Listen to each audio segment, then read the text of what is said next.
Bonsoir.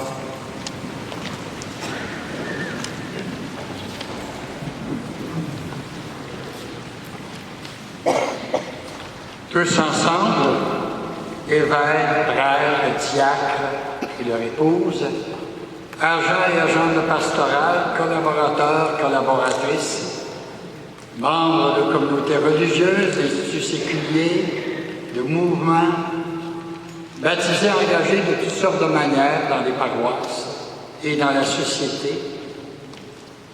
Tous ensemble, nous essayons de répondre à l'appel du pape François et nous faisons des efforts pour avancer dans ce passage combien nécessaire et pressant à une Église plus missionnaire, c'est-à-dire plus capable de faire connaître l'amour du Seigneur aux gens d'aujourd'hui. Et c'est un passage difficile, parce qu'il nous invite, et on s'en rend compte, je dirais, de plus en plus. On se rend compte que ça exige une conversion profonde du cœur, à l'amour fou de Dieu pour tous les humains, à accueillir cet amour et à se laisser transformer par lui. C'est une invitation à une conversion profonde de nos attitudes, à l'accueil, à la proximité des personnes, à faire route ensemble, dans la joie et la confiance. Une invitation finalement à une conversion profonde de nos pratiques pastorales. Et c'est souvent là que c'est le plus difficile, difficulté de faire des choix, de faire des bons choix, difficulté d'y plonger, difficulté de faire autrement. Et qu'est-ce que le Seigneur a à nous dire ce soir à travers les textes de la parole de Dieu qui nous est proclamée à l'occasion de cette messe chrismale? Qu'est-ce qu'il nous dit pour nous encourager à poursuivre la route, puisqu'on est déjà dessus un peu? Peut-être pas autant qu'on voudrait, mais on est déjà dessus. Qu'est-ce que le Seigneur veut bien nous dire à travers sa parole? Et cela dans un contexte qui est difficile, où notre Église est fortement secouée de toutes parts dans une société de plus en plus laïque, où le religieux, où Dieu semble peu à peu disparaître. Secoué par une crise épouvantable qui est celle du scandale de la pédophilie et qui nous rejoint en plein cœur, c'est bien clair. Secoué aussi par notre difficulté, je dirais, de transmettre la foi. Nous-mêmes, mais aussi dans les familles partout. La difficulté de transmettre la foi. Et au niveau de nos structures, secouées par toutes sortes de réaménagements de plus en plus, je dirais, sévères, qui ont des répercussions profondes autant sur les ministères. Ça change notre ministère de prêtre, ça change notre ministère de diacre, d'agents et d'agents de pastoral, mais qui a aussi des effets, évidemment, chez les paroissiens. Et à travers tout cela, je dirais une grande souffrance qui rejoint celle du Christ au début de l'Évangile. Jésus vit une grande foule, il fut saisi de compassion envers eux parce qu'ils étaient comme des brebis sans berger. Cette souffrance-là, on la vit d'une certaine façon. On la vit dans notre ministère, on la vit dans notre famille, on la vit partout. Cette souffrance de voir le besoin, et en même temps de sentir nos limites. Cette souffrance de nos difficultés à rejoindre les gens d'aujourd'hui et de leur faire découvrir celui qui les habite déjà, puis celui qui les aime. Et comme des fois, on a de la misère à le faire. Et cela malgré nos efforts pour sortir de nous-mêmes, pour aller vers, pour accueillir, pour écouter, pour accompagner. C'est une souffrance qui nous habite et qui nous suit toujours. C'est la première fois que je faisais le lien avec cette souffrance du Christ que nous rapporte l'Évangile d'aujourd'hui. Et qu'est-ce que la parole de Dieu a à nous dire aujourd'hui pour nous aider à aller plus loin? Il y a d'abord une invitation de Paul à mettre toute notre confiance, toute notre espérance en Jésus et de marcher avec lui. Rien de toutes nos difficultés, rien de nos limites et de nos faiblesses, rien de cela ne peut nous séparer de l'amour de Dieu. Car en tout cela, nous sommes des grands vainqueurs grâce à celui qui nous aime tant. Cette certitude de l'amour de Dieu doit être au cœur de notre vie. Cette certitude de l'amour de Dieu, capable de transformer nos découragements, nos immobilismes, notre morosité, nos repliements sur nous-mêmes, nos craintes, nos peurs, capable de transformer ça en action de grâce, qui est l'attitude par excellence de la mission. L'action de grâce, c'est l'attitude par excellence de la mission. L'attitude de regarder le Christ, l'attitude de regarder sa présence dans les personnes, d'être capable de voir cette présence-là et d'être capable d'en remercier, même si des fois, ça ne se passe pas du tout comme on le voudrait. L'action de grâce, c'est ce qui risque de faire de nous les meilleurs missionnaires. Et pour ça, il faut avoir cette certitude de l'amour de Dieu plus fort que n'importe quoi. Et la deuxième invitation, celle-là vient du Christ dans l'Évangile. Donnez-leur vous-même à manger, il nous dit. Oui, le Seigneur saisi de compassion enseigne longuement le peuple. Il leur donne lui-même à manger. Mais alors que les disciples se proposent de renvoyer des gens, je dirais, dans les villages pour manger, Jésus lui les invite à les garder. Jésus les invite à faire comme lui, à faire preuve de compassion avec eux comme lui. Et il me semble qu'on peut se reconnaître facilement dans ces disciples-là, qui eux autres ont l'impression qu'ils ne sont pas capables de faire ça.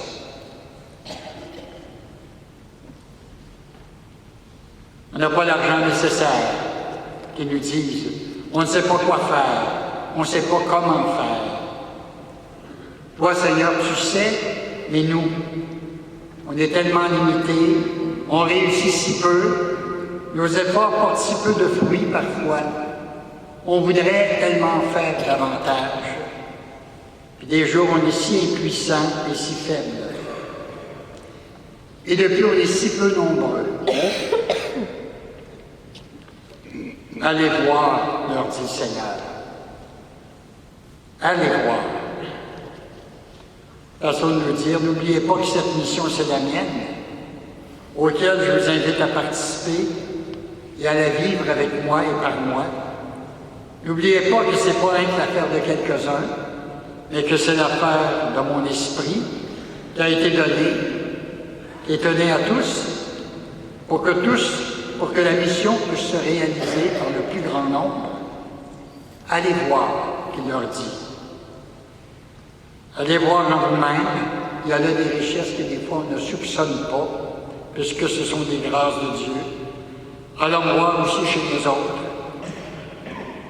Ce qui me frappe dans la version de Saint Jean, c'est que celui qui a un petit quelque chose, c'est un jeune garçon.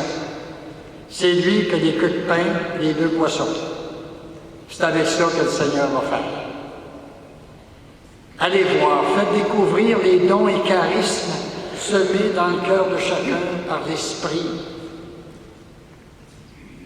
pour que le plus grand nombre puisse travailler à ce que la nourriture soit pour tout le monde. Le rôle des apôtres, de ceux qui sont choisis par le Seigneur pour être ses ministres, c'est de discerner, c'est de faire connaître ses dons, ses charismes, c'est de les encourager, c'est de les faire jaillir. Il n'y a pas de mission sans synodalité, sans marcher ensemble. Sinon, c'est qu'on limite la mission. C'est qu'on se l'approprie, c'est qu'on la réduit, alors qu'elle n'a pas de limite.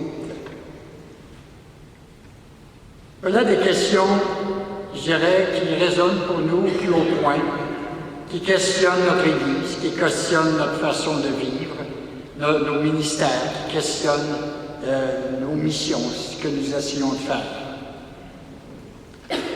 Et Jésus, dans la fin du texte, nous dit, il fait d'abord asseoir les gens par groupe de 100, par groupe de 50.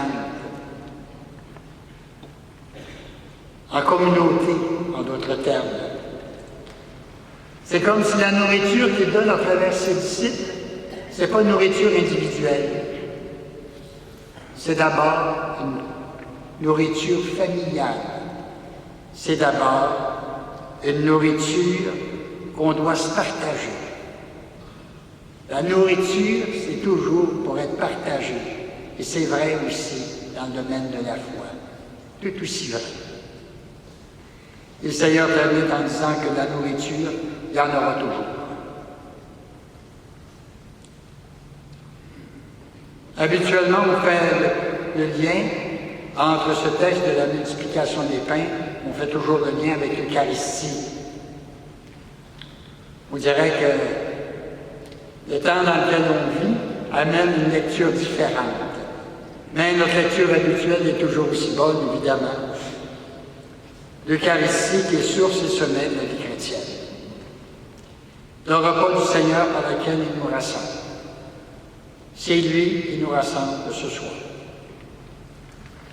C'est lui qui nous y a amenés pour toutes sortes de raisons. Parce que c'est important qu'on soit là avec lui. Parce que lui veut nous tenir proches de lui, puis il voudrait aussi nous tenir proches les uns des autres. L'Eucharistie, c'est là où la synodalité, la conscience de marcher ensemble devrait être la plus grande. C'est là qu'on devrait vivre ça avec le plus d'intensité. Cette conscience d'être ensemble, de faire famille, de faire corps du Christ, dans la richesse de la diversité de chacun. Cette diversité qui vient de l'esprit.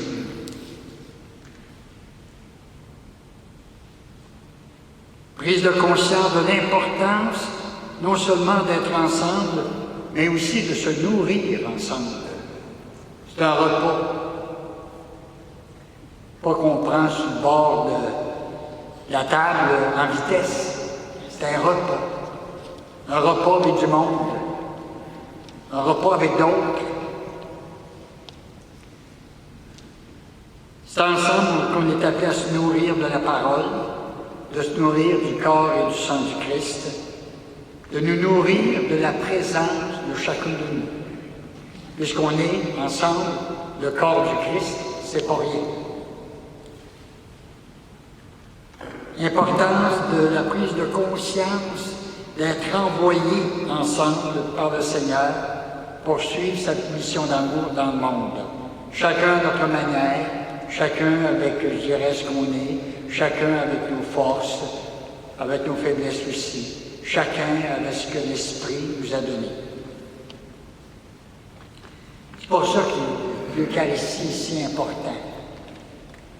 C'est l'Eucharistie qui peut le plus nous apprendre à découvrir qui on est ensemble, qui peut le plus nous nourrir pour qu'on devienne aussi nourriture pour ceux qui nous entourent.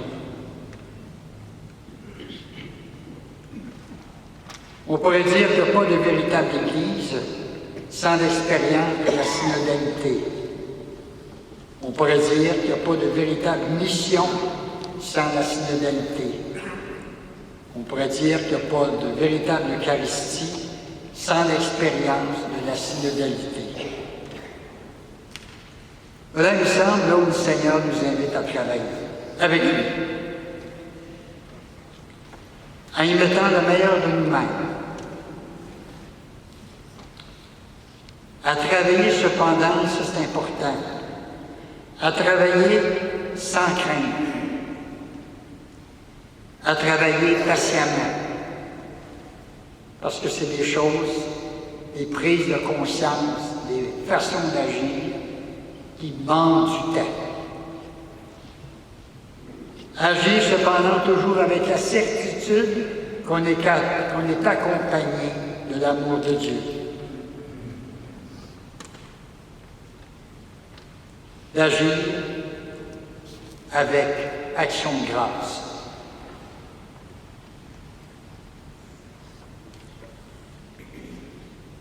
Durant cette célébration, on pourrait prier, et tout à l'heure on aura s'y engagé, on pourrait prier pour nos ministères à chacun d'entre nous. Et tout particulièrement pour notre vie baptismale qui est la base, je dirais, de tout ce qu'on est. On pourrait prier pour que le Seigneur nous aide à vivre cela le plus intensément possible et pour le remercier de cette grâce qu'il nous a faite de pouvoir le découvrir. On pourrait prier aussi pour tous ceux qui nous connaissons et qui à première vue semblent si loin de Dieu, alors que nous, on sait très bien que Dieu est proche d'eux. C'est bon de prier. C'est bon parce que prier, c'est agir avec Dieu. C'est se mettre avec lui. Alors que des fois, on ne sait plus quel moyen prendre et on a l'impression que nos moyens ne sont peut-être pas les meilleurs. Prier, c'est déjà faire quelque chose d'important. Prier peut nous transformer également. Amen.